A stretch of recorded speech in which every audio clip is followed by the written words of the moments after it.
मेरे पवित्र रिश्ते को उसने धोखे में रखा। तो सोचा था मैंने ना कभी, वो मैंने देखा। रिश्ता टूट जाए किसी वजह से, किसी से फिर जुड़ता है। विश्वास ये भरोसा टूट जाए, फिर से जिंदगी जीने का रास्ता बता मेरे दोस्त। रमेश की ये बातें सुनकर मैं उस जगह से उठ गया।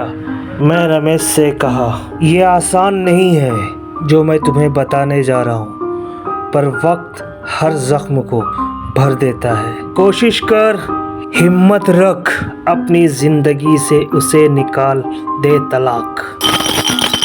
रमेश मुझसे कहा, यह आसान नहीं है। मैंने रमेश से कहा, हर मुश्किल काम को आसान बनाना ये दोस्ती का इम्तिहान है।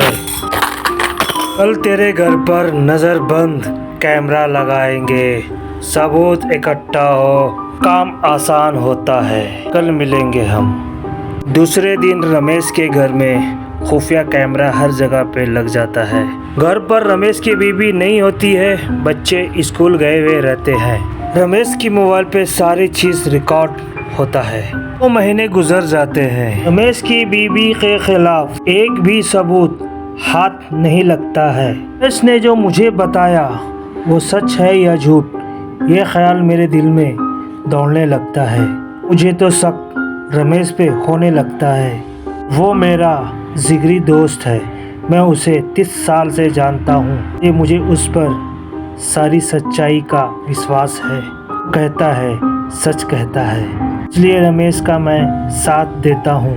सच्चा इंसान है वो, तो यहाँ गलत कौन और सच कौन सबूत बताएगा। रमेश से कहा, मेरे दोस्त रमेश, मुझे अब गांव जाना है। सब कुछ भुलाकर ज़िंदगी खुशहाल जीना करता हूँ। जो तुमने देखा उसे बुरा सपना समझकर भूल जाओ और एक मौका दो। तक ऐसी कोई बात नहीं है। ये नहीं कहता हूँ कि तुम झूठ बोल रहे हो, तुम पर पूरा विश्वास है। कुछ कर न देना, मेरे ना होने पर सबूत मिले तो आगे काम करना, सब कुछ भूल जाना। मुझे गांव जाने की इजाज़त दे, मेरे गांव में कुछ ज़रूरी काम है, आके मिलकर फिर बात करेंगे, फ़ोन पे टच रहना। ये कहकर गांव के लिए रवाना हो गया मुंबई शहर से। गांव पहुंचते ही मैं रमेश को फ़ोन किया और सब कुछ अच्छा था, कुछ सबूत नहीं थे। नॉर्मल हंसी खुशी ज़िंदगी चल रही थी। महीना दिन गुजर गए और फिर मैं गांव के काम में बिज़ी हो गया। के लोगों के साथ घुल मिल गया तो फिर रमेश को मैं भूल सा गया। महीने गुजर गए मुझे गांव से जब वापस मुंबई शहर आया, यहाँ सुनकर तो मेरे होश उड़ गए रमेश के बारे में। नहीं, में पूरा हंगामा मचा हुआ था। इसने ऐसा जो कांड कर दिया सुनकर मेरे रूह कांप उठे। घंटे तक मैं कुर्सी से उठा नहीं। रमेश की यहाँ से दर्दनाक कहानी स्टार्ट होती है। ये कहानी पूरी सुने आप। काम में कंपनी से छूटने के बाद मैं सीधा रमेश के घर गया। पे ताला लगे थे। बाजू पूछा तो ये पता चला बात मुझे। इसकी वाइफ हॉस्पिटल में एडमिट है। रमेश जेल में सज़ा काट रहा है। बच्चे का अब तक मुझे पता नहीं चला।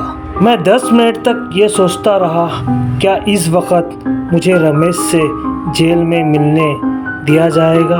मन मेरा माना नहीं। एक कोशिश करने में क्या जाता है। उस जेल में रात में कैदी से मिलने की इजाज़त नहीं है।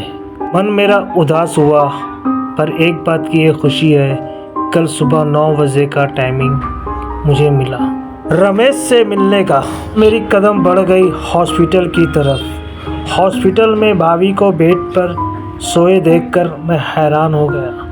मैंने पूछा, भाभी ये सब अचानक क्या हो गया और बच्चे कहाँ हैं? इन्हें बहुत हल्की आवाज़ में बोली, ये मेरी कर्मों की सज़ा है। दोनों बच्चों को रमेश ने हॉस्टल में डाला है। बच्चे सेफ है, ये सुनकर मुझे बहुत सुकून मिला।